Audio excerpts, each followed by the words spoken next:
магадгүй. Тэг үргэлжлүүлээд ярихгүй байсан чиг.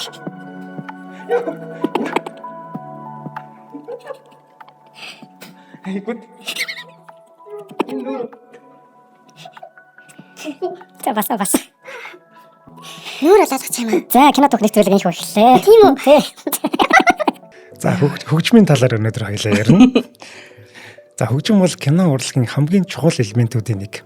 Ер нь баг хамгийн чухал нь гэж хэлж болно. Тийм ч учраас киноны эхэнд найруулагчийн ардаас хөгжмийн зохиолч гэдэг нэрийг дурддаг болов. За кинон дээр хамгийн анх 1908 онд Camille Saint-Saëns гэдэг нэртэй хүн хөгжим зохиосон гэж үздэг юм байна. Анх кино гарч байхад дэлгэцийн доор ингээд хөгжимч суугаад хөгжмийн тоглолтог байсан.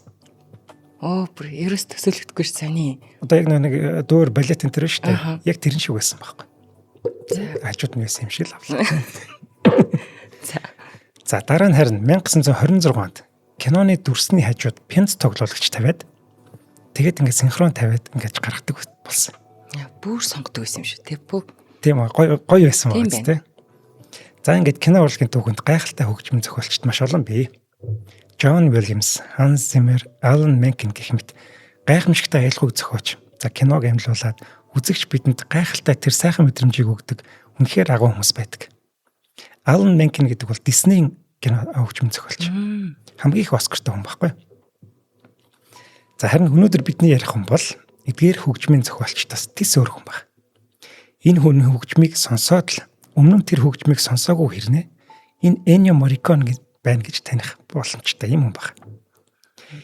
Та өөрийнхөө тэр өнгө төрх чадварыг яг бүр эхний нотоос эхлээл шингээж чаддгаа гэж алдарт Hans Zimmer хүртэл хэлсэн байдаг юм лээ.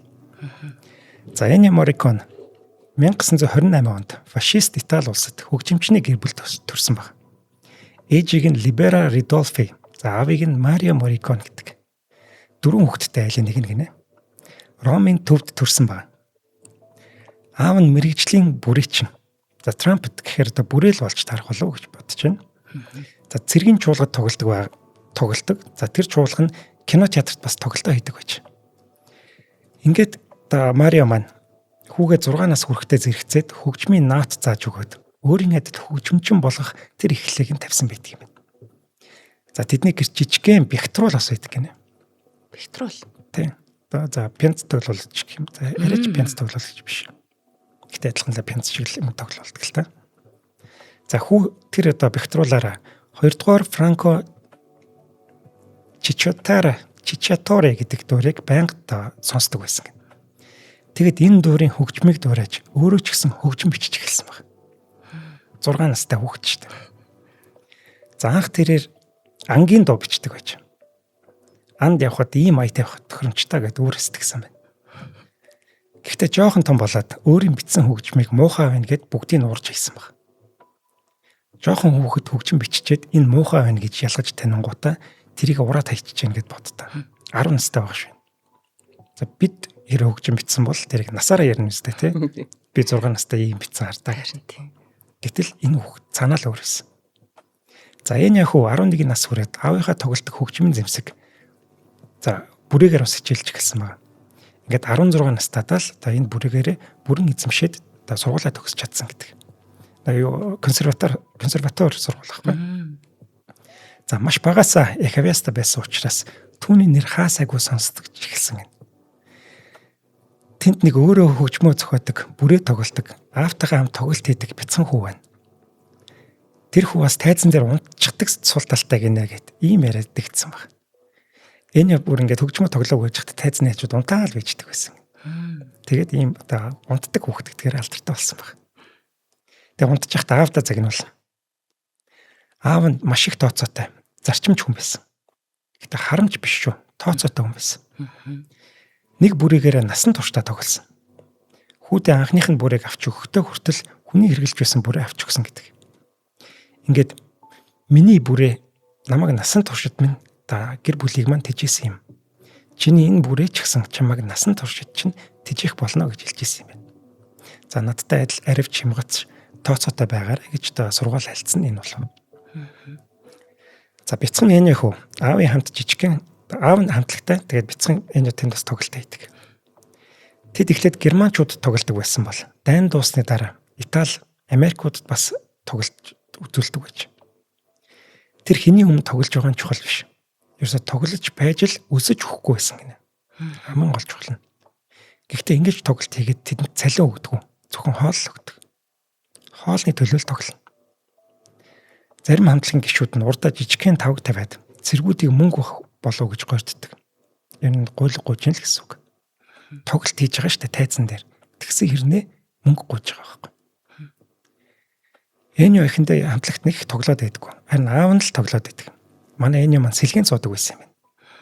Заримдаа аав нь өвчтэй үед харин Эньо аавынхаа оронд гараад тэгээд аавынхаа оролдог байж. Шөнө 2-3 цаг хүртэл тоглож цэргүүдийг зугаацуулна. Энэ нь хүүд ерөөс таалагдаагүй. Цалин авахгүй. Зөвхөн хоолны төлөө. Энэ бүр доромжлол шиг санагддаг байсан. Аав нь хүртэл зөвхөн хоолны төлөө хүмүүсийн урд гараад хамаг авиас чадлаа харуулад байгаа нь Эньод ерөөсөө таалагдаагүй. Яванда бүр Эньо маань хөгжим тоглохоос ч дургуун хүрээд залхаж эхэлсэн байдаг. Дээрээс нь хичээлээ хийсэн юм байхгүй. Сурлага нь муудаад шалгалтандаа унж эхэлсэн. Гэхдээ хүүгийн дотор нэг зүйл байгаад байсан.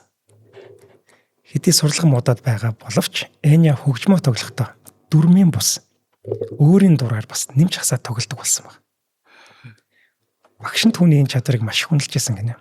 Тэгээд Эньо чи одоо өөрөө хөгжмөд бичгэд суралцах хэрэгтэй гэж зөвлөсөн баг.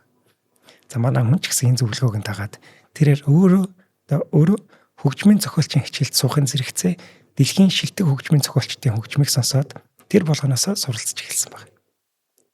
Харин тэрээр 7 дугаар ангид ороход 2 мундаг багш тэдний хичээл орж эхэлсэн гинэ. Тэгэд сурагчид тэр 2 багшаас аль нэгийг сонгох ёстой. Тэр 2 багшийн нэгийг нь Гоффредо Петраси гэдэг байж. Энэ хүнийг хөгжмийг сонсоод энэ хүний ажиллах арга барилыг хараад тэгээ энэ хүний бичсэн хөгжим мөн хөгжмөө хэрхэн бичиж байгаа тэр бичвэрийг хараад энэ яста биширч гүйтсэн гэдэг. Үнэхээр гайхалтай байсан. Маш эмгцэгцтэй. Бүх юм нь Эньод маш их таалагдчих. Тэр нэг нота бичиж байгаа бичвэр шүү дээ. Тэр нь бүр уран тансаг байсан. Ерөөсө тэр бичвэрийг хараад Эньо зүгээр ихний сургалтаа л аваад эхэлсэн гэдэг. Сурагчид тэгээ тэр 2 мундаг багшаас аль нэгийг сонгоно шүү дээ. Эньо мэдээж энэ Петраси гэдэг багшаа сонгосон байна. Гэтэл Петраси багшийн оюутнууд нь дүүрсэн байдаг. Тэгтэн Эньо ингэсэн байна. Хэрвээ би энэ багшин дор хичээл авахгүй бол би энэ сургуулиас гарна шүү гэж сүрдүүлсэн.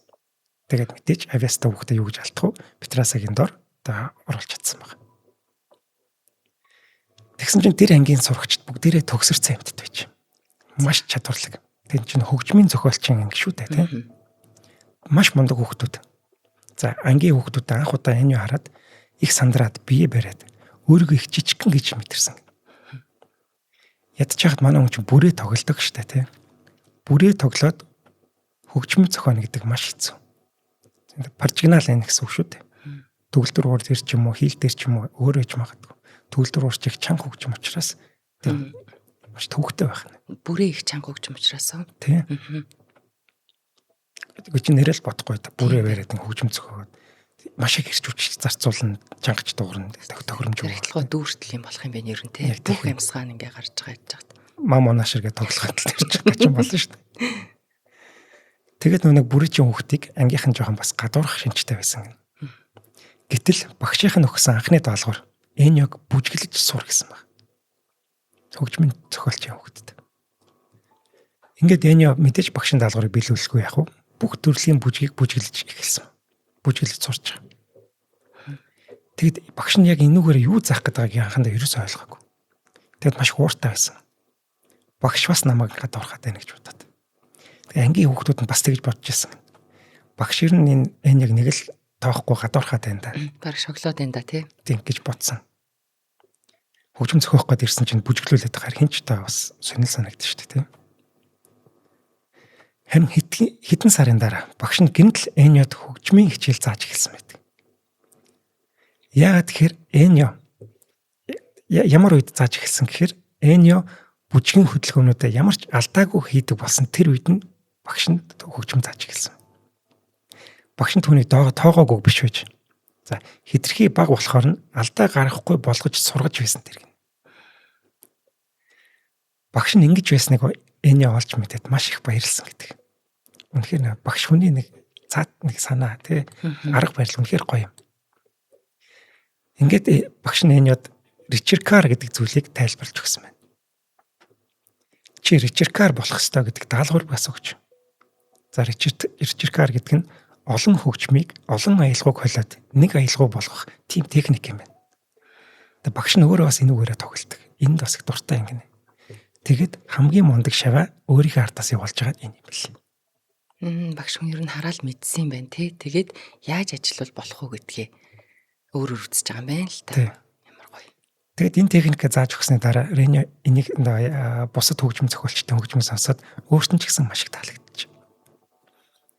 Ингээд Петраси багш энэ хоёр яг ингээд адилхан сонирхолтой одоо ингээд эдний зам ингэж нийлж байгаа юм бэл. Судлалын хажуугаар манай хүн бас өөрөө ч гэсэн хөгжмөө бичнэ. Гэхдээ бичсэн хөгжмөө багшаас өөр хүнд ч үзүүлээгүй. Авдаач үзүүлдэг байж.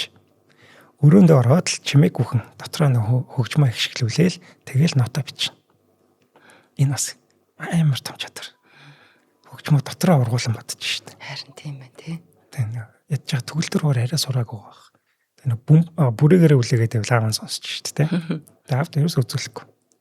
Тэгээ тэр бичсэн хөгжмийн багш нь хараад маш их баяртай байсан. Үнэхээр гоё болчихсон. За энэ ямаа суралцгын хажуугаар бас нөгөө шөнийн клубүүдтэй тоглолтоо хийсээр баг. Олон газар тоглосон. Тэгээ тэрний хажуугаар бас хөгжмөө бичнэ. Тэгээд бас хичээлээ хийн. Тэгээд энэ шөнийн газар ажиллаж байгаагаа багш нартай хэлээгүй юм байна. Ингэж бас ажиллаж болохгүй л дүрмтэй байсан юм шиг үлээ. Тэгээд тэрний нэг багш нь олж мэдчихээд бас уурлаад сургууль дээр энийг барах хасах дээрээ сургуулиас хасах дээрээ тулаад тэгээд багш нараас авч үлдсэн гэдэг юм бэл. За ингээд энэ сургуульд сурч байхдаа энэ ямаа анх удаа кинонд ажиллаж үзсэн баг. Киноны хөгжмийн оркестрт бүрээгээ тоглож байсан гэдэг. За хоёлаа Хамтран ажиллаж. За өнөөдрийн нэвтрүүлгийн хамтран ажиллагчаар манай Атлас нэвтрүүлгийн хөтлөгч Батцаягийн Заяа спорт шоп дэмжиж ажиллаж байгаа. Тэгэхээр Заяа маань за Англи Америкаас бас ориг пүүз гутлуудыг, хувцснуудыг, спорт хувцс, уулан далхахтаа өмсөх бүх брэндүүдийн хувцснуудыг яг оригинал хувцснуудыг оруулж ирдэг. Тэгээд эдний дэлгүүр бас Заяа спорт шопцыг имэн гэсэн вебтэй болсон байгаа. Одоо бараануудыг хараа захиалга хийж болно. За нөгөө зээлийн аппликейшнуд бүгд байгаа. Дээрээс нь сонголтын хувьд, чанарын хувьд асуудалгүй маш гоё бараанууд орж ирдэг. Сая сүүлд бас Заяагийн дэлгүүр хямдарсан байлээ. Facebook дээр Заяа спорт шоп гэд бичээд бас ороод барааг нь харж болно. За тэгээд лавлж асуухыг хүсэх юм бол 88 тэгтэг 91 92 утасны дугаараар яриараа. Бид нар бол яг Заяаруугаа яриад байна уу байхгүй юу, тэр яаж ин энэ яаж ин гэд очоод өнгөө авчтیں۔ гэдэг. Үгүй Заяа айгу муухайч гэж. Гоё пүүз байгаа юм чи яах юм бэ? Тэгэд энэ яасан дэжгүй ингод аваа яв гэд барыг үгүй яваалч. Дараа нь мөнгөний авна гэдэг. Тэгж байгаа л авдаг ер нь. Тэгээд дээрэс нь эднийх бас 9 сарын 1 хүртэл гээд 10% хямдарсан байгаа. Тэгээд Заяа спортцын мен рүү ороод манайхан одоо энэ байна гэд арзмааруудаа хараад бас илүү явдал хийхгүйгээр очиод шууд захиалаад хөргүүлээд авчихс болох юм шүү очихгүйгээр. За Заяада баярлалаа. За баярлалаа. За энэ маань ингээд Сент Сесилия гэдэг сургуультай 7 жил суралцсны эцсийн шалгалтаа өгөх болж байгаа. Тэдний даалгавар бол оперын хэсгийн хөгжмийг бичих ёстой. За энэ эртний грекийн домгийн Глакус гэдэг одоо домгоос сэтвлээд өөрийн хөгжмөө бичсэн гэнэ. Түүний санаан дотор хөгжим нь их ярвигтай хэрнээ уран тансаг байх ёстой байсан. Мэдээж тэр Петраси багшийнхаа зааж өгсөн нөгөө Ричард Кар гэдэг техникээр бичиж байгаа шүү дээ. Гэхдээ бичсэн хөгжим нь өөртөө таалагдсангүй. Яг өөрийн хүссэн тэр мэдрэмжүүдээ гаргаж чадаагүй. Гэхдээ шалгалтын цаг тулцсан учраас яа харахгүй энэ хөгжмөдөг батсан байна. Шалгалтын багт маш олон хүн байсан гинэ. Бүгд өөрийн гэсэн арга барилтай. Эсрэг тесрэг хүмүүс байсан. Сургуулийнхын захирал Гуидо Гуэрини гэдэг хүн бас байсан гинэ. Энэ захирал нь харин Эньогийн багш Петраситай хөгжмийн талаар ер нь таардаггүй байсан. Хоорондоо жоохон өрсөлдөд идэг марк юм. Гэхдээ хөгжим гэхээсээ илүү энэ хоёрын хооронд тийм хувийн харьцааны өрсөлдөө марк юм байсан юм шиг байна. Энэ захирал нь Эньогийн хөгжмийг сонсчод чи яагаад энэ аялгуунуудыг холсон? Яагаад ийм юм бичсэн гэд загнах маркет. Эднийг хольж болохгүй гэд их ууртаа асуусан гинэ. Тэгээ Эньо хариулах гэсэн чинь Петраси багш нь шууд урдуур нь ороод наад чи ямар гээчин тэнэг асуулт вэ? Энэ бол жинхэнэ мэдрэмж. Энэ хүүхдийн мэдрэмж. Энэ хүүхд өөрийн мэдрэмжээр энэ хөгжмийг бичсэн гэд ерөөсөө энэ хоёр бүр тэр шалгалтын танхим дотор маш хүчтэй маргалцсан гэдэг. Багш нь ч маш ууртай байсан. Захирал нь ч ууртай байсан. Ингээд ямар ч гэсэн багш нь шаваа дахин удаа хамгаалж байгаа юм. Тэ энэ нэг өрсөлдөгчд бие биенийг хамгийн сайн мэддэг штэ тий. Тэгдэг тий. Сайн өрсөлдөгчд бол ингээд тэгэхээр яг л нөгөө өөрийнх нь өрсөлдөгчийн ч гэх юм одоо тийм арга барил явангуудлаас асуултанд хийж орж ирж тий. За ингээд шалгалтын дүн гарахад Эньо 10 ононоос 9.5 оноо авдаг. Шатраг. Бусад багш нар нь бүгд Эньогийн хөгжмийг гайхалтай гэж бодсон. Захирал нь ч гэсэн тэгж бодсон. Зүгээр л Петрасыг хөдөж дээрх үгсийг Эньод хэлсэн болов. 9.5 оноо шүү дээ. Бараг л төгс оноо. За шалгалтын дүнг сонсчоход багш шав хоёр хэсэгтэй л уйлсан гэдэг. Маш мэдрэмж өндөртэй хүмүүс шүү дээ хөгжмөчд бол.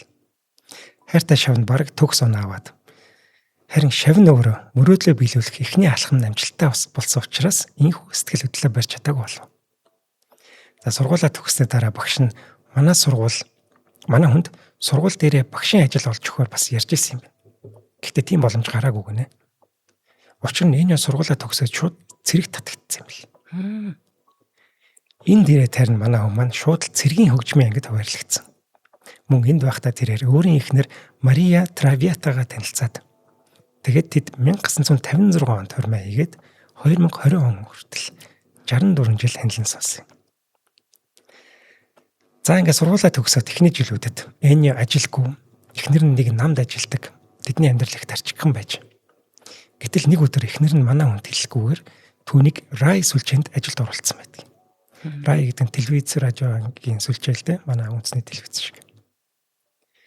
Өдөр шөнөгүй хөгжим бичгээс өөр юм байхгүй. Ажилгүй байгаа нөхрийг эхнэр нийнхүү ажилд оруулж өгсөн баг. Гэтэл эхний өдөр нь л Эньо ажлаас анх гарчдаг. Яагаад гэсэн чинь Райын захирал Эньог дуудаад ингэж хэлдэг гинэ.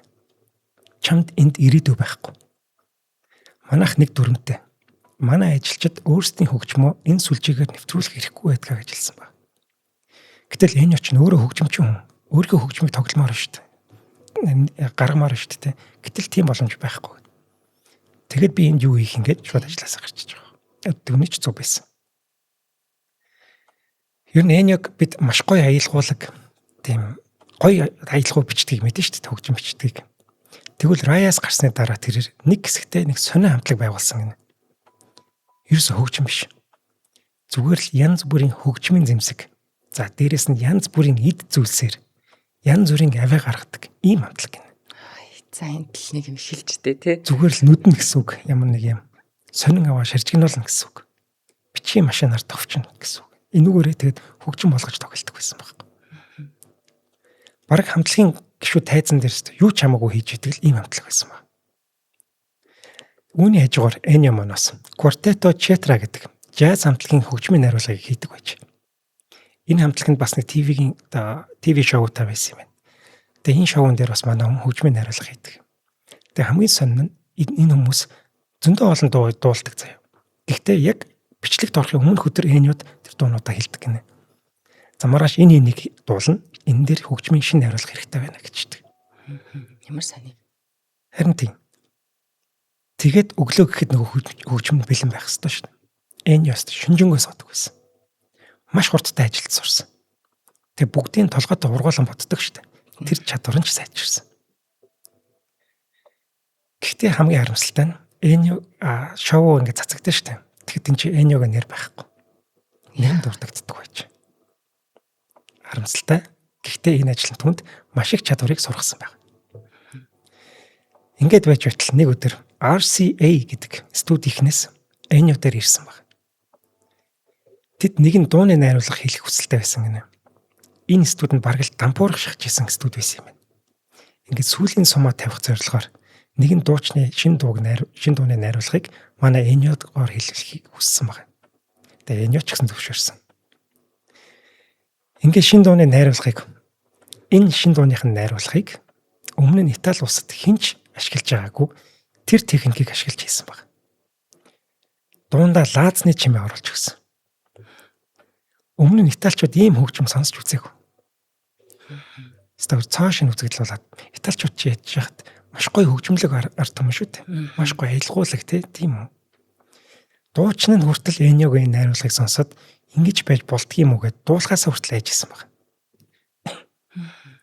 Гэтэл Эньо ч нэг хамтлагтай байсан шүү дээ. Энд яг баг интер шоуны хамтлаг гэж. Тэрийг ашиглаад шинд хойчж байгаа байхгүй. Ингээд дуунч цацагдсан тэр дороо л хийт болсон. Тэгэд ийм сонин дууг ямар нөхрөн зохиочих вэ гэдэг. Хэвээ бүр Италид яриа хайсан баг. Гэтэл тэнцээ Эньо Морриконе гэд хэнийг ч танихгүй нэг залуу байжсэн баг. Тэр дороо л одоо манай хүний нэр Итали улсад хөгжмийн ертөнцид танигдж эхэлгэн тэр. Ингээд энэ цагаас хойш яг энэ арга барилаараа нэг RCA гэдэг студидтэй маш олон дуу хийсэн. Студийнхэн ч дампуурах гэжсэн ч одоо маш олон дуу гарах чадамжтай болоод эхэлж байгаа. Эньо энэ студийг дампуурлаас аварсан байхгүй. Яг нэг өөрийнхөө чадвараар. Өмнө нь нэг л хэвийн уутгартай байсан дуунууд цоош нь хөгжмийн зэмсгүүдийг нэмснээр их сонирхолтой болж ирсэн байна. Дууны дундор ямар ч чимээ орж ирж магадгүй гинэ. Лааз, хуванцар хоолой, усны чимээ. Бүр хөгжмөний оронд дуучдыг хөгжим шиг дуургаж хагаад тэгээд найруулга хийжсэн байна. Их энгийн гэхдээ их сонирхолтой гэд Эньо хоёр нь одоо ингэ дууг олон мөнгөөр бодож эхэлж байгаа юм. Гэхдээ энэ олон мөнгө бодгийн дунд бүрээ байгаагүй. Ямар сайн. Аав нь чадварлаг бүрэж чинь шүү дээ, тийм. Харин нас нь явахын хэрээр аавын чадвар муудчихж. Хүн тэнд хөгжим найруулад алаад байдаг. Тэгсээр аавыгаа дуутдаг. Тэгэд Эньо ээж нь хүртэл хэлжсэн гинэ. Чи аавыгаа дуутахгүй юм байна. Тэгэхдээ Эньо хэлжсэн ба. Харин миний найруулга тэр бүрээний хэрэг ерөөс гарахгүй байна. Хэрвээ аавын чадвар хэвэр байсан бол Эньо эхнээсээ л эхлээд бүрээ оруулаад эхлэх байсан болов. Аавыгаа дуутах байсан болов. Ингээд аавыгаа хайрласандаа сэтгэлийн өвдөхгүй гэсэндээ л бүрээ оруулахгүй байгаа шүү дээ. Харин аавыгаа нас барсны дараа л өөрийнхөө найруулган дээр бүрийг ашиглаж эхэлсэн гэдэг. За ингэж явсаар 1961 он болж байгаа. Манай хүн одоо 33 настай. Найруулагч Лучиано Салче гэдэг хүн Эньог өөрийн найруулах дараагийн киноны хөгжмийг бичих саналыг тавьдаг юм. Энэ киног The Fascist гэдэг энэдмийн кино. Мэдээж Эньогийн бичсэн хөгжим хүн бүр таалагдсан. Киноны дууч хит болсон. За тэр дууны найруулгыг мөн Эньо маань хийсэн байна. Энэ киноноос хойш манай хүн 2 ч киноны дуу бичсэн гинэ. Тэгсэн чинь тэр хоёр нь хоёлаа зэрлэг хөрнөдийн буюу western киноны дуунууд байдаг байхгүй. Хараа энэ 2 кинон дээр Эньо маань анх удаа морьтой дахиж яваа дүрсний ард гитар ашигласан байдаг. Чи одоо бодохоор давхиж байгаа морь гарах юм бол ард нь гитар явж идэг шүү дээ. Тэрийг анх Эньо Морриконе санаачилж оруулсан баг. Тэр нь бүр үнэхээр байх ёстой юм шиг хэмжээнд хүрсэн. Яг тийм. Давхиж байгаа морь тэгээ western кино байх юм бол ард нь гитар л явж явах хэрэгтэй. Ер нь түүний түлхүү ашигладаг хөгжмийн зэмсгүүдийн тунд гитар бол зайлшгүй. Дээгүүр барьцлаа. Тэгсэн тун удалгүй Сержио гэдэг хүн манай хүн рүү залгаж ийн гин шүү. Би бас нэг зэрлэг өрнөдийн тухай кино хийх гэж байгаа юм аа. Өөртөө ч нэг уулзч болох уу гэд. Эньо ч гэсэн тэрийг урайлган хүлээж аваад гэртээ өрдөг гинэ. Тэгээ гэрт нь өрөөдөрсөн чинь нэг л танилцаарай. Хүчиж манай сургуульд сурж исэн Сержио Леоне мөн үү? Би Эньо Морриконе сайн уу гэд. Тэгсэн чинь Сержио Леоне гэдэг алтартай найруулагчуд энэ хоёр чинь нэг сургуульд хамтдаа сурч ирсэн юм. Тэгээ би энийгээ жоохон бахта хараад ингээд мэдээж энэ хүүхэд байсан гэж таньж байгаа шүү дээ. Тэгсэн чинь ингээд нөгөөтг нь найруулагч болсон, нэг нь хөгжмийн зохиолч болсон. Ингээд ирээдүйдийн хоёр мундаг хурам бүтээлчтэй болцож байгаа байхгүй. Ингээд нэг сургуульд сурч байсан хоёр хамтарч кино хийхээр болж байгаа. 1964 онд гарсан A Fistful of Dollars гэдэг кино. Энэ киноны хувьд ч хөгжмийн хувьд ч хувьсэл хийсэн уран бүтээл болж байгаа юм. Спагетти вестерн гэдэг шүү дээ. Италичуудын хийдэг те. Тэгжилдэг те. Харин бүр ингээд эн чинь спагетти western гэдэг урсгал болтлоо хөгжсөн. Харин тийм. Энд чинь уг нь бол нэг жоох юм яжлаад байгаа юм шиг хэлсэн. Уг нь тийм шүү дээ. Гой мэддэг нутууд western кино хийж гэсэн үг шүү дээ. За тэгээд энэ кинон дээр зэрлэг өрөндийн аялах уу гэхээр ардан заавал шүгэлддэг тэр элементийг бас шинээр оруулж өгч байгаа. Мөн эцсийн тулааны аяч гэсэн үнэхээр гайхалтай болж чадсан. Энэ киноны хөгжмөөрөө энэ маань анх удаа хөгжмийн төрөлд шагналж чаддаг юм билээ. За энэ цагаас хойш тэрээр киноны хөгжмөр бүр өвчлсөн гэж хэлж байна. Бүр анималцсан. Дагнсан тийм ээ. Харин том найруулагч түнд дураараа дүрэх боломж гэсэн олохгүй байсан гинэ. Тэгэхээр манай хүн дандаа нэг анх удаа кино найруулж байгаа тийм хүмүүстэй ажиллаж эхэлсэн ба. Энэ дээр өстө жинхэнэ өөрийнхөө чадварыг харуулад өстө бүр дунд чумгөрөж иргэсэн. Энэ нь ч үнэхээр зөв байсан юм чинь. Энэ дээр өөрийгөө ч хөгжүүлсэн нөгөө кинонуудыгаа ч гэсэн амжилттай болгож чадсан. Тэрээр өөрийн гэсэн өвөрмөц нэрийн утас болсон тэр аялгауг кинонд мөнгөлөх дүр чин тийм сонирхолтой. Мөн Сержиотой нэг жилийн дараа дахин хамтарч For a Few Dollars More гэдэг кинон дээр хамтран ажилласан. Энэ л болохоор нэг өмнөх киноны дараагийн анги гэж хэлж болох юм шүү. Энэ чинь гурамсан кино байхгүй? Тэр 2 дугаар анги.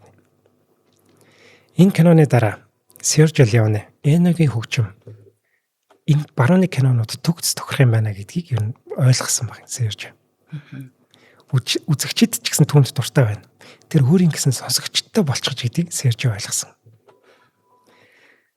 Харин нөгөө талд нь Эногийн багш Петраси өөр бодолтой байдаг. Энэ маш харамсалтай төв. Багшийн бодлоор киноны хөгжим бол жинхэнэ хөгжмийн уран бүтээл биш. Зүгээр л арилжааны зорилготой гэж бодож ирсэн. Энийг ч гэсэн шавьтаа хэлсэн байгаа юм. Гэхдээ анх хэлэхдээ ингэж хэлсэн байлээ. Энэ нэг 2 дугаар анги шүү дээ. Энэний хөгжмөдөө энэ яг тийм дуртай биш юм байна л та. Тэгсэн чинь багш нь чиний уран бүтээлүүд ер нь давгүй. Миний хамгийн дуртай нь чиний тэр 2 дугаар анги дээр хийсэн чинь шүү гэд хэлсэн юм. Тэгтэн манай хүн гайхацсан байхгүй. Петраси намайг хамгийн сайн ойлгох хүн шүү дээ. Миний хамгийн муу уран бүтээл яагаад хамгийн сайн гэж хэлж байгаа юм бэ гэсэн чинь багш нь нөгөө бодолтой л байгаад ирсэн юм бэл. Ингиж киноны хөгжим бичиж болохгүй. Начи арилжааных чи юу хийгээд байгаа юм бэ гэдэг. Багшаасаа голдоод бас дэлгэдэггүй олон жил болцсон байгаа шүү дээ. Гэтэл энэ хоёр чинь мөнхийн одоо бие биентэйг холбогдсон хүмүүс. Тэгээ хамгийн дотны хүмүүсийг нэг ингэж дэлчгээр манай хүн нэлийн сэтгэлээр унсан гэдэг. Петраси багшныхын шав наран ч гэсэн Эньогийн тэр бичсэн киноны хөгжмийг үл тоомсорлж байсан гэнэ. Нэг ч олигтой үг хэлж байсангүй. Эньо бүр маш их сэтгэлээр унж байж. Бүр нэг удаа хамт төгссөн хүнлүүгөө залгаад чи бол цэвэр харин уран бүтээлч хүн. Харин би урагч болчихлоо гэж хүртэл хэлж байж. Тийм мэдрэмж өгөөд исэн юм байна тий. Харин тийм. Одоо мэрэгжлийн үн цэнийг алдагдуулж юм шалахгүй юмар оролдож ийн гэсэн мэдрэмж л өгөөдсөн байна тий. Киноны хөгжмийн нүд итгэхлийг хүнлэгддэггүй л байсан байх нь л тий. Тийм юм байна. Тэгэд Эня бүр өөрийгөө ямар уран бүтээлч гэдгийг ч мэдхэ байлсан. Би цэвэр уран бүтээлч үү? Эсвэл багшийнхаа хэлж байгаа шиг урагч ашигын төлөө хөнөө гэж хүртэл бодож байж. Гэтэл нэг сони юм байгаа нь багш нь өөрөө ч гэсэн хэд хэдэн кинон дээр ажиллаж исэн юм. Тийм байж вич шавьяага бас ингэж хэлдэг. Зарим нэг шавьяаг нь хэлдгээр магадгүй Петраси Эньод атаархаад байсан баха гэдэг. Петраси хүртэл Эньо шиг эрх чөлөөтэй сэтгэж байж чадаагүй юм гэж шавь нь хүртэл хэлжсэн. Нэг удаа бүр Джон Хостны найруулсан Хьюстон гэж дуудах бах. Найруулж байгаа The Bible гэдэг кинон дээр ажиллахаар болоод тэгээд багш нь ингээ өөрийнхөө хөгжмийг найруулгыг бичиж өгсөн гинэ. Гэтэл кино бүтээгчид, найруулагч, продюсерууд таалагдсан.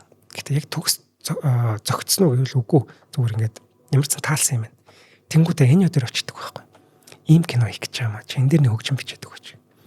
Эньо 18 минутын хөгжим бичиж өгсөн. Энэ киноны продюсерууд бүгд за Эньог сонгоё гэд. Энэ улаан сайн. Тийм. Тэгээд санал тавьсан чинь Эньо ч гэсэн зөвшөөрдөг. Гэхдээ нэг асуудал байсан. Эньо ч нэг RNC-тэй гэрээтэй шүү дээ. Тэгээд тэднээс зөвшөөрөл авах хэрэгтэй гэдэг. Тэгсэн чинь RNC-ийн зөвшөөрөхгүй юм бэл. Тэгэл өөрийнх нь хөгжим гологдоод тэнд авч байгааг багш сонссон. Сани. Харин Хөлийн зөвшөөрч болохоор тэ бахархаж болохоор сэдв дээр яаж юм. Энэ жоохон харамсалтай байгаа зү. Тэгээд Энио мэдээж гэрэнэ дагуу RNC-ийн юугаар явуулгүй яах вэ? Тэгээд тэр Bible гэдэг кинон дээрээ ажиллаж чаддаг юм. Энэ болохоор түүний анхны Холливуудын кино болох байж. Тэгээд бас жоо харамсалтай үйл явдал болсон. Гэхдээ л Энио маань аль хэдийн томог болох зам руугаа орсон байгаа шүү дээ, тий. За Левийн тэтгэгчтэйгээ танилцсан. За нэвтрүүлгийн хамтран ажиллагчаар алтан гишүүдгээд ордохгүй өнгөрч яахан болох вүлээ. За бид од мөндрийнхэн маань энэ үйлрэлд 6 сууг болж өргөжин тэлээ та бүхэндээ илүү олон суугаар илүү олон нэвтрүүлгүүдийг зэгцтэй хүргэх гэхээр 3 жилийнхаа хөтөлбөрийг батлаад энэ үйлрэл эхэлсэн. Тэгэхээр од мөндөр, орд, ад ранер, арав, домог, синс гэсэн 6 суугаа. За одоо хараахан домог синс юу байгаа. Тэгээ удахгүй эхэлнэ. Тэгэхээр босоод энэ 4 суугаа од мөндөр, орд, ад ранер, арав гэсэн суугуудаа дагаараа манайх адилхан. За тэгээд манай одоо бүх үйл ажиллагааны цаг үед биднийг анханаас нь дэмжиж ирсэн алтан гишүүд гэж гайхалтай хүмүүс байдаг. Тэгэхээр алтан гишүүд маань мэдээж бидний алтан гишүүн болсноор одоо гишүүнчлэлээр төрийн барьж ямар нэг үйл ажиллагаанд хамрагдуулах юм огт байдгүй гэдгийг бас дур тий. Бид одоо ойн арга хэмжээ хийх за хамгийн гол утга нь ер нь алтан гишүүд маань шинжлэх ухааны танин мэдхүйг түгээн дэлгэрүүлэхэд өөрийн зүгээс одоо хувь нэмэр оруулж байгаа маа. Ер нь алтан гишүүдтэй болох замыг алтан гишүүд өөрөө нээсэн те яах вэ гэд ингээд асуудаг байсан. Бидэнд ч хэцүү үе байсан. За тэгэхээр энэ үед алтан гишүүд маань ингээд бидэнд танд тусламж өгөөд мэдээж энэ нэвтрүүлгийн ард маш олон зарлага явж байгаа энэ олгонд бас тус болдгоо. За тэгэхээр хэрвээ та алтан гишүүн болж амжаагүй бол Худалдаа хөгжлийн банкны IBAN дугаар 94400 4191 тэг 4518 гэсэн од мөндөр танин мэдхгүй гэсэн одоо эзэмшигчтэй дансанд 100,000 олон тэрнээс дээш та өөрийнхөө одоо дураар мөнгө хийгээд гүйлгээний утган дээрээ өөрийнхөө Facebook нэр бол утасны дугаараа бичээд тэг манай менежерүүд холбогдоо таныг хаалттай групп Алтан гишүүн гэсэн группт оруулах юм шүү. За ингээд жилдээ нэг удаа та нэг нэвтрүүлгийг 100 өрхөд өргөнлээд шинжлэх ухааны танин мэдхүйг түгээхэд тусалж байгаа юм. За гадаадд байгаа хүмүүст нөгөө нэг ямар виза карт яасан гэлээ. Виза to visa. Тийм ашиглаж болно. Одоо яах вэ? Яаж одоо алтан гишүүн болох вэ гэдэг айгүй их хүмүүс асуудаг. За ингээ баярлалаа алтан гишүүд те. За баярлалаа. За 1966 энэ онд олон ч кино сонирхогчид киноны хөгжим ийм байж болдог юм уу гэж гайхширсан баг. За тэд анх удаа киноноос ийм уянгалаг за мөн сахилахгүй юм шиг тэр аялгыг сонссон. Мэдээж бид хоёрын энэ ярьж байгаа кино бол сайн муу хэрцгий юм. Сержио Леонетэй 3 дахь удаагийн хамтрал. За монголчууд маань ч гэсэн энэ киног дуугаар нь шууд мэддэг. Энэ кинон дээр Энио чаддаг, мэддэг, туршлага авсан бүх зүйлээ гаргасан. Ричард янз бүрийн элементүүд, шүглдэх, гитар, юу гэдгийг бүгдийг гаргасан. Тийм ч учраас энэ киноны хөгжим төгс болж чадсан. Энио Морриконе гэдэг нэрийг дэлхийд даяараа ер нь энэ киноноос олж мэдсэн. Тийм баг шүү. За аялчмаар л байна л та. Данч та ийм холоотой хүн аялаад бүгд өөр сууг үзэх байлгүй. За зөвхөн дэлхийд даяараа гэлтгүү. Алдартай найруулагч Квентин Тарантино ч гэсэн энэ киноны хөгжмийг бүр биширч гүйцэтгэв. Том хөгжимчд, дуучид энэ киноны хөгжмийг биширсэн. Бүр энэ киноны хөгжмийг л сонсох гэж одоо тэр киноны хөгжмийг худалдаж авсан хүмүүс зөндөө байдаг гэдэг шүү дээ. За энэ киноноос хойш дэлхийн нийтээр ийм мундаг хөгжмийн зохиолч гарч ирж байгааг олж мэдсэн. Энэ цагаас хойш гарсан баг бүх зэрлэг өрнөдийн тухай кино Энио дээр очдог болсон. Эниоч бүгдийг нь төгсөйгээд явуулдаг байж. Хүмүүс киногоо бариад Энио дээр очиход манай хүн киног нэг үзчихэд унтчихдаг гинэ. Тэнгүүд нөгөө найруулагчд чинь энэ ч одоо яг яаваад миний кино таалагдаг хүн болов гэд боддог. Гэтэл Энио киног нь үзэж байхдаа л аль хэдийн ямар хөгжим бичгээ мэдсэн байдаг. Тэгээ босч ирээл ноотон дээр бичээл өгөөд явуулдаг. Бүр тэгтлээ мэрэгсэн байх нь шүү дээ. Энио мөн ганц зэрлэг өрөндөө дуу бичгээс гадна маш олон хит дуунууд заман өөрийн аялгуунуудыг ч гэсэн бичиж байж. Гэтэл их ихтэй киноны хөгжим бичдэг байсан. Харин тэрээр энэ их ажлыг ганцаараа хийсэнгүй. Түнд найдвартай сайн хамтарч хэрэгтэй. Гэхдээ тэр хамтрагч нь хөгжмийн зохиолч биш гинэ. Энио ер нь насан туршдаа өөр хөгжмийн зохиолчтой хамтарч ажиллаж байгаагүй гэдэг юм билээ. За бас сонирхолтой. Тийм. Ямар хамтрагч юм? Харин ямар ч агууны хажууд түүнийг сэтгэл санаагаар дэмжих, ар гэрийг нь авч явах тэр нэгэн сахиусан тэнгэр нь байх ёстой. Мэдээж Эниогийн хувьд энэ хүн нь түүний эхнэр Мария нэж. Мариягийн үүрэг зөвхөн ар гэрээ авч яваад нөхрөө дэмжих байгаагүй. Энио хөгжмөө биччихээд хамгийн түрүүнд эхнэртээ сонсгодог байсан гэнэ. Хэрвээ эхнэр нь таалхал юм бол цаашаа найруулагч сонсгоно. Хэрв эхнэр таалахгүй бол тэр хөгжим хогийн сав руу орно. Эхнэр нь гайхамшигтай мэдрэмжтэй эмэгтэй байх нь. За мөн гайхалтай сайн хамтрагч нь байсан байна. Тэд маш их ажиллаж байсан гэнэ. Нэг сард нэг киноны хөгжим гарах бол энүүхэнд. 1969 онд дангаараа ихэд Эниогийн хөгжмийг нь бичсэн 21 кино нээлттэй хийж байсан гэдэг. Гэтэл эхнэр нь хэдий тус болж байгаа ч гэсэн ганцаараа энэ их хөгжмийг бичих гэж одоо маш их ажил шүү дээ тий. Гэхдээ Энио гоц ухаантай байсан эндээс харагдаж байгаа. Тэрээр киногоо үзчихээ шууд дотроо юм бодоод суучдаг. Ер нь ихэнх цагийг бодоход зарцуулдаг гэж. Дотроо нөх хөгжмөөл зохиогоод байгаа хэрэг шүү дээ. Тэгээд шууд бодож дуусаад цаасан дээр тэрийгэ болгоно. Ингээд л тэр кинон тохирох төгс бүтээл бэлэн болж байгаа юм тэр юм. Их амархан сонсогдож магадгүй. Гэтэ энэ гоц хүн хийж байгаа учраас л амархан сонсогдоод байгаа шүү дээ. Хоёлаа бол насан туршдаа нэг киноны хөгжим бичвэл их юм шүү дээ. Их юм. Хоёлаа ч уучлаарай. Би бол тийм шүү. Таныг ямарыг мэдэхгүй. Гэт өнөөдөр яг нэг юм яг энэ хүний ажиллагаа ямар болоо гэдэг айгүй гой сонирхол татчихсан. Тэр киноны хөгжмүүд ингээд хизээч мартагдахгүй. Тэг хүн болгон мэдчихэж байгаа. Бараг бүх киног нь хүн болгон мэдчихэж байгаа гэж бодохоор. Тийм. Ажиллагаа гэдэг дээр би нэг юм нэмээд хэлчих. Энио маш сайн сэтгэл судлаач байсан. Тийм баг. Дүрийг хараад за энэ дүрийн ард ийм хөгжим явах хэрэгтэй байна гэдгийг маш сайн мэддэг. Тэгэл нөө янз бүрийн юмнуудаа холж бичдэг байсан шүү дээ. Тэрийгээр яг гаргаж чаддаг байсан байхгүй. Энд бүх юм дээр л сэтгэл зүй орж ирдэг л те. Тийм л те. Маш сайн сэтгэл зүйч ямар ч салбарт амжилт гаргадаг те. Энийг тэгээд сэтгэл зүй мундаг сэтгэл зүйчээс гадна гоц ухаантан үнэхээр хөгжмийн бурхан тэнгэр нь байж. Яг үнэ. За энэ маань Итали кинонуудаас гадна Америкийн хэд хэдэн кинонд ажилласан байгаа юм. Гэтэл 1971 онд нэрт найруулагч Стэнли Кубрик манай хонглоо залгадаг байхгүй. Миний дараагийн кинон дээр чи хэрэгтэй байна. Чиний хөгжим бичээд өгөөч гэд. Энио ч гэсэн бичээд өгч гин. Тэгээд өгсөн чинь Стэнли за чамааг ирс сонглоо гэд. Энио зөвшөөрдөг. Гэхдээ чи Сержиотой ярих хэрэгтэй гэд. Тэгээд Кубрик Леонетой ярьсан чинь Леонен зөвшөөрдөг. Чинь миний хөгжмийн зохиолч. Тэгээд ч наадах ч гэсэн маш их ажилтаа байгаа. Нэг хэсэгтээ амжихгүй байх гэж хэлсэн чинь нөгөө том мундаг найруулагч чинь юугээл ардаас нь жаргууцалтай таах уу? Шууд өөрөө хөгжмийн зохиолч одоо яцсан бэл сонгоцсон юм бэл. Тэгээд энэ дээр энэ өст маш их харамссан гэдэг. Ийм мундаг хүнтэй хамтарч ажиллаж чаддаг үү. Гэтэл дээрээс нь бас нэг асуудал гарсан гинэ. Түүний хөгжмөд жил ирэх тусам хоорондоо их төстэй болоод ирсэн.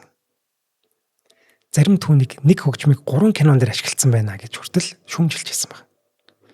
Гэхдээ би тэрийг ашиглаагүй шүү гэдгээ энэ дараа андгаалan хэлсэн байдаг юм л. Яг нөгөө нэг хүн болгон магтаал юм болгонд болоод бүтээд ирэхээр хүн яг тийм хайрцагт орчдөг шүү дээ. Энэ юм маань ч гэсэн яг тэгээд тийм байдалтай болж исэн юм болов. Нэг кино бүр түүнтэй хамтарч ажиллахаас татгалцсан.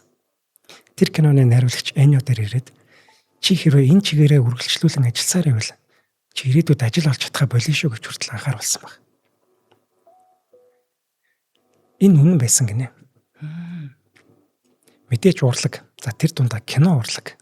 Өөртөө бүр байнга л хөвсөн өөрчлөгдөд байнга л шинийг ирэл хийлж байдаг шүү дээ. Эниогийн хөгжим, Энио харин нэг хөгжмөө хэд удаан бичсэн байж. Ингээд өөрийгөө хөгжүүлэх ёстой байна.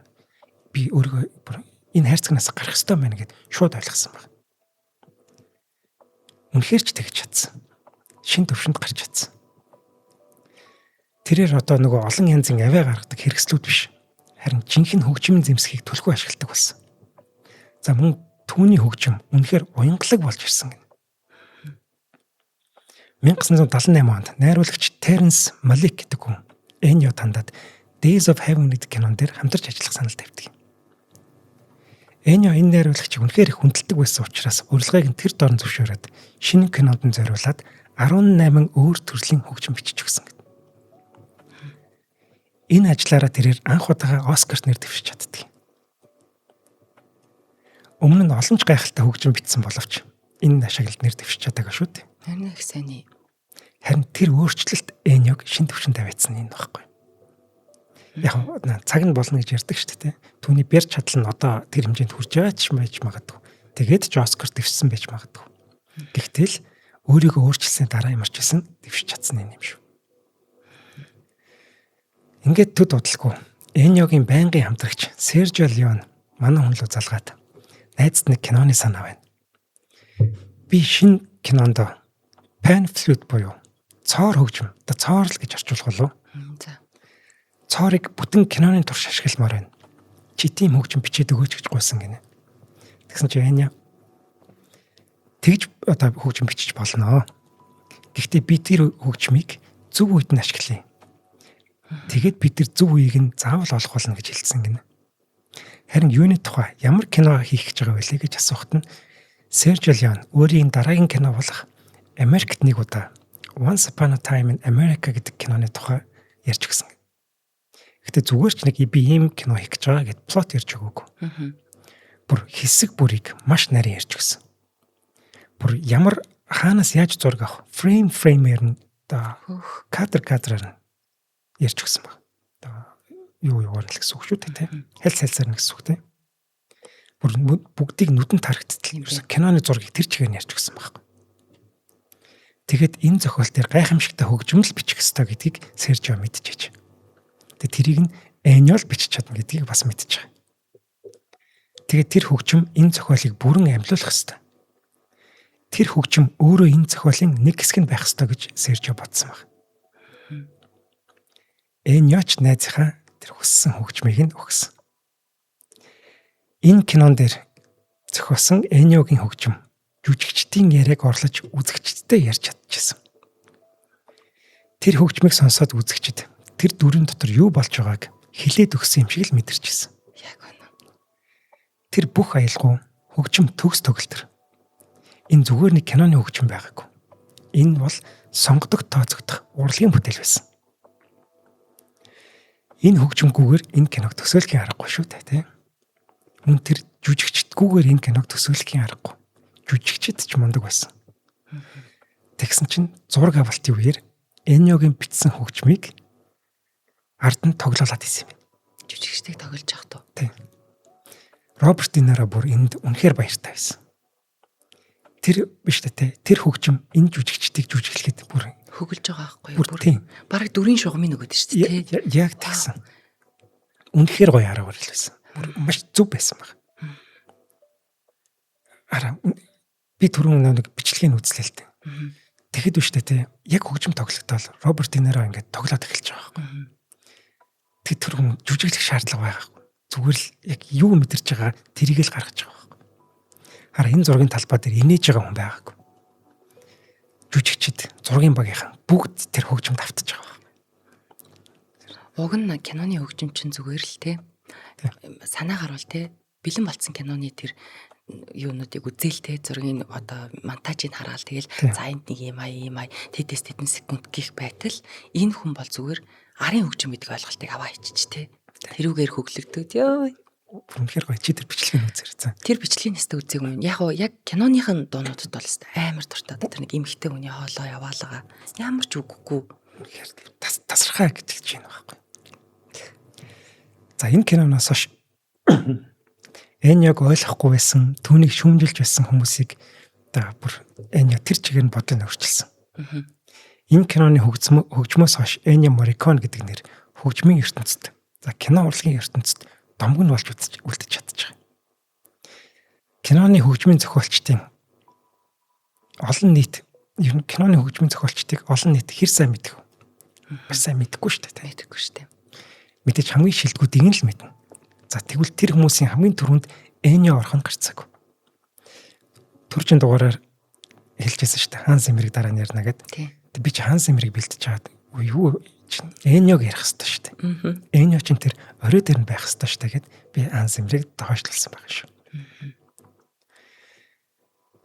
Энио Морриконе ганцхан Оскарын шагналтай. Уг нь 10 Оскартай байсан ч багтахаар. Тэгэд энэ нэг Оскарын шагнал нь бүр 2016 онд The Hateful Eight гээд Quentin Tarantino-гийн киногоор л өгсөн. Бас нэг хүндэтгэлийн Оскараас байдгийн шүү. Тэрийг өрсөлдөө. Төлөөний Оскар нь бол ганц тий. Тийм. 80-д наснда. Тийм. Хаа байсан гэж. За энэ кино Hateful Eight гэх киноор өгж байгаа шүү дээ. Энэ нэг шилдэгтэн өгсөн шагнал бол гэж бодохгүй байна. За харин өгөх ёстой байсан үедээ өгөөг нь төлөө уучлалгүйсэн тэр шагнал нь байсан болов. Харин Once Upon a Time in America шүү дээ. Энэ дэр нэр дэвшиж чадаагүй шүү дээ. Яагаад? Энэ бүр маш тэнийгэн болсон байхгүй. Киноны нийт урт нь 4 цагийн. Тэгээ анх Италид гаргасан байхгүй юу? За. Тэгээ Америкт нээлттэй хийхдээ 4 цагийн кино хинч үзэхгүй. Тан гэж яагаад 2 цаг гарan болгож танаад. Тэгээ ингэхдээ киноны ихэнд уран бүтээлчтэй нэрс гарч байгаа шүү дээ. Найруулагч тэрийг хасна гэж тэгснэ. Тэгсэн чинь Эньогийн нэрийг санамсруугаар хасцсан байхгүй. Ямар мангар. Тэнгүүд Оскарт нэр дэвшгэд тийм шалгуурууд мэдээж байгаа шүү дээ тий. За тэдэн хувийн битсэн байх хэвээр. Тэгээд энэ тийм шалгуур тэнгүүд хамгийн ихэнд нэр нь гарах хэвээр гэдэг шалгуур байдаг юм шиг байна. Тэгсэн чинь Ennio Morricone гэдэг нэр Once Upon a Time in America гэдэг энэ киноны хамгийн ихэнд гардггүй гэж боддоо. Маш хайнган тий. Хизээж байж болохгүй юм зүйл байна. Сая тэр 87 баг байх шүү наснда Оскар авч байгааг нарсан чинь. Айгу муухай өрөв төмөр. Бүр яг тийм. Ennio Morricone тайзан дээр гарч ирээд нулимс туслуулдаг. Яг өөрөө би 2 удаа л уйлсан гэж хэлдэг л дээ. Тэр нь болохоор поптай болцсон. Тэгээд Mission гэдэг киноны хөгжмийг бичсэн байхгүй. Тэгээд Mission нээлттэй ихэд нэг болцсон, уйлсан. Тэгээд поптай болцоод нэг уйлсан гэж хэлдэг. Гэхдээ л Оскар дээр харахтаа нүдэ харчиж байгаа харагддаг. Тэгээд тэр хэлж байгаа үг мөг нь айгуу тийм юу штэ. Хүчгүй. Тэгээд италиар хэлдэг, албаар. Өөрөө бас нэг үзэл бодол тийм тий. Италидаа ингээд яг тийм. Англиар болж хангалттай тэр үгүүдийг хэлж болж байгаа байхгүй. Тийм. Тэгээд Тарантино талархлаа илэрхийлдэг юм. Ста харамсмаар нэрэ тэр Once Upon a Time бол. За энэ киноноос хойш тэрээр маш олон кинонд ажилласан. Олон ч гайхалтай хөгжмийг бичсэн. Түүний найз Жузеппе Торнаторыг дуртахгүй болохгүй. Жузеппе Торнаторигийн юм гурамсан бүтээл өгдөг байхгүй. Хүүхдийн нүдээр ертөнцийг хардаг гурамсан бүтээл буюу Малена 1900-ийн домог. Тэгээд Cinema Paradiso гэдэг. Энэ гурав дээр гурван дээр нь Ennio ажилласан. За миний хувьд мэдээж бүх аялгуунууд нь гайхалтай. 1900-ийн домог бол бүр тасрах. Би бүр тийш тий. Нэг хэсэг бүр өвчлсөн шүү дээ. Cinema Paradiso бас тэр аяа бол зүгээр. Тэр чигээрээ дүртэй дурсамж юу юм. Яг тийм шүү дээ. Жинхэнэ дурсамжийг мэдрүүлж байгаа шүү дээ. Би нэг удаа гэдэг үг шууд орж ирмээр тий. За Ennio Morricone замналынхаа туршны 500 гаруй дэлгэцэн бүтээлд хөгжмийн зохиолчоо ажилласан байдаг юм байна. За 2016 онд Оскар авахдаа тэрээр нэг үгийг хэлдэг юм. Шилдэг кино байж л шилдэг хөгжим төрдөг юм а гэж тэрээр даруухан үгийг хэлж байгаа. Гэхдээ тэр буруу ярьсан. Ennioгийн шилдэг хөгжим байсан учраас л түүний оролцсон кино төслүүд шилдэг нь болж исэн байхгүй.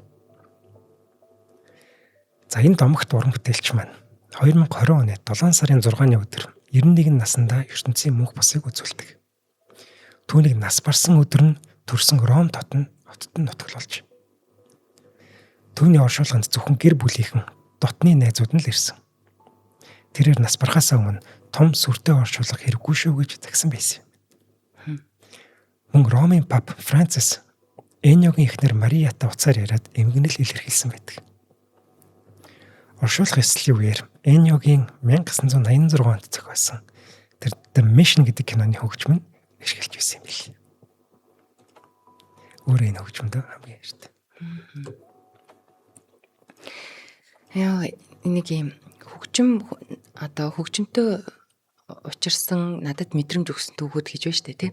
Тэгэхээр би болохоор бас оюутан байхдаа надад юу санагдсан хэрэг яг тэр эхлээд бол даалгавар гэсэн. Тэгээд тэр хөгжмнөөс тэр лим бороод ирэхээр тэр гитар төгөлдөр хор хөгжим болгон өөрийн гэсэн нэг юм үүрэг нэг юм ирэм те нэг тийм шинж тэмдэгтэй характертай. Тэгэл лимб орол ирэнгууд л тэнд ингээд нэг юм хүний сэтгэл дотор бүр гүнд байдаг нэг юм бүр нэг юм гомдол тийм харуусал тасарч өгөхгүй байгаа нэг тийм юм яваал те. Тэгэл төгөлдөр өөр бол ингээд романтик гоё болоо те. Янз бүрийн тоглолтоос хамаарах ч гэсэн ерөнхийн нэг шинж тэмдэгтэй. Тэгээ удаан сонсоод ирэнгууд л тэр ая эхлээд өрнөөд ориглоод төгсөөд дүгнээд яг дуу шиг, яг кино шиг бас ингэж хүнд тийм гоё мэдрэмжүүдийг өгдөг. Тэгээд Энни Морриконе болохоор тэр кинон дээр одоо юу гэдгийг тэр дүр ямар гоё одоо дотроо өсөл ирмэлцэлтэй за эсвэл сэтгэлийн шарахтай вэ гэдгийг яаж тэгж гоё хөгжмөр гаргаж чадваа бүрстэй. Яг үнэ. Тэгэхээр хөгжмөдөө ойрхон байгаа хүмүүс нэг тийм юм хөг аялгаутай, хүн чанартай нэг юм айгуу гоё тийм дотроо ийм аялгуулга гоё хүмүүс агаад идэг. Тэгээ киног Энни Морриконе байснараа бас маш өөр төвшөнд болгосон баг. Яг үнэ. Киноны хөгжмийг Энни Морриконе тэр чигтээ өөрчилж чадсан. Тэрийн ч гэсэн судлаачд дуу нэгтэйгээр хүлэн зөвшөөрдөг. Тэгэд нэг имийг зөвлөмөр байгаа юм. Гой хөгжим сонсооч. Үнэхээр гой аялгауг сонсооч, дэлхийг сонсооч. Сонгодгуудыг сонсох хэрэгтэй. Сонгодог хөгжим бол хүний одоо оюун бодлыг зэгцэлдэг. Хүний одоо тэр ертөнцийг харах одоо үзлийг хүртэл өөрчилдөг шүү дээ. Хүнийг тийм даруу болгодог, уянгалаг болгодог тийм инэрэнгүү болгодог. Үнэхээр гайхалтай шүү дээ. Яг үнэ. Одоо энэ хайрцагнаас гармаар байгаа юм. Одоо нэг юм аал сонсоод идэг болмоор байна. Одоо дэлхийгээ сонсооч. Хэвээ гоё. Ер нь ямар ч киноны нэг юм оркестр сонсох амар гоё гэдэг те. Үнэхээр гоё гэдэг. За рок ч гэсэн өөрөө бүр юм маш цэгцтэй юм хэлээ шүү дээ ерөөсөө. Айгуу гоё яага. Тэгэд хамгийн гоё сэтгэл хөдлөлтөг за яста бүр ганцаар лаз жаргал бүх юмыг хуваалцдаг. Одоо хөгжмийн зохиолчийнхоо намтрыг сонссон чинь энэ хүн бол бас те их тийм сүхэтэй самбаатай сэргэлэн хүн байгаагүй маш энгийн тууштай төр цав ястай үзэл бодолтой үнэнч ийм хүн байж тэгээд багш нь тэр маш их хүндэлдэг тэр багш нь боль гэд хэлэхдээ за би одоос арай болио гэд яаж болчихог юм бэ. Гэтэ киноны хөгжмнөөс гадна энэ хүн чинь бас маш тэр одоо нөгөө жинхэнэ урлагийн гээд байгаа тэр бүтээлүүд өчнөө хийсэн. Тэр хүмүүсийн тэгж үзээд байгааг те. Нилээ нөгөө нэг дэлхийг тойроод ингээ аялан тоглолт хийгээд явсан шүү дээ. 60 наснда. Тий. Чин тэгээд өөрөө өдөртөж учраас бүгдийг нь явж байгаа шүү дээ. Ер нь яг хөгжмийн зохиолчд өөрсдөө өдөртөж хийх илбэг байдаг. Эньо Карсон чинь эхэндээ аюу цоглоо ингээл яаж. Сүүлдээ сандал дээр суудсан л хөргий. Яа. За бас нэг юм хэлэхэд тэр Америк нэг удаа заавал үзэж ирээ. Тэгэхэд энэ хөгжим нь яаж ярьж байгаа гэдгийг заавал сонсоорой. Нүүдлс гэдэг дүр шүү дээ. Роберт Де Нирогийн. Тэрийг бүрэн ингэж илэрхийлж байгаа байхгүй. Түүний дурсамжууд, тэр өмнөх амьдрал. Тэгэхэд хамгийн сүүлийн сцен бүр уйлмар. Тэгэхээр гоё. За стах баярлалаа. Баярлалаа зөвлөө. Кино төх маань энэ уйлралд яг ингээд кино найруулагч тэгээд хөгжмийн зохиолч гэдэг ингээд олон тал руу салж байгаа нь их гоё юм. Бид нэр зөвхөн киноны тухай тэр кино жүжигчний тухай биш тэрийг хөглөдөг, киног бүтээдэг, олон ард нь байдаг, урд нь байдаг маш олон зүйлүүдийг ярина гэдэг бол яг кино сонирхогчдын хувьд айгуу гамттай. Баярлалаа. За баярлалаа. За ингээд та бүхэндээ Одон дөр студиэс кино төх нэвтрүүлгээ хүргэлээ. Дараагийн нэвтрүүлгээр олцъя. За баяр.